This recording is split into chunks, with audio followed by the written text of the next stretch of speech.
ce que j'ai retenu, c'est que justement, quand on parle de pot de terre ou de pot de fer ou de David contre Goliath, il faut un David contre un Goliath, ça suffit pas. Je pense qu'il faut tout plein de petits David en fait. Et même des David qui ne sont pas forcément concernés par la question directement et qui pour autant n'habitent pas, par exemple, les Trois Tours.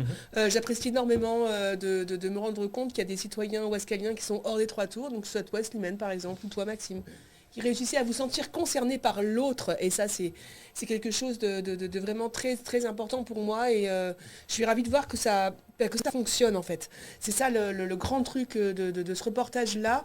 C'est que pour moi, il faut que ça fasse écho, il faut que ça fasse leçon. Il y a aussi des élus d'opposition, je pense, qui se sont investis là-dedans. On parle des fois des hommes et femmes politiques. Des élus, d'ailleurs. Des élus tout court, on parle des élus tout court, etc. Et je trouve que c'est pour moi vraiment un travail d'élus, peu importe, opposition ou pas, que de s'investir de ces questions-là, en fait. Et donc, d'apporter... On en remercie d'ailleurs certains d'entre eux de nous avoir... fourni quand même la documentation nécessaire aussi. Il faut les remercier. On n'a pas de parti pris, mais on va pas non plus être déloyal. Non.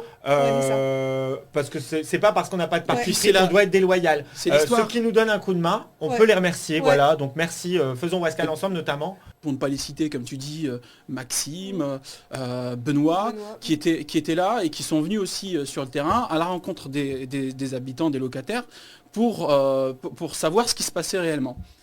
Et ça, faut le saluer. Et puis c'est un sacré courage face à des locataires qui étaient quand même assez remontés, avec, je le rappelle, des régularisations de charges atteignant parfois les 2000 €.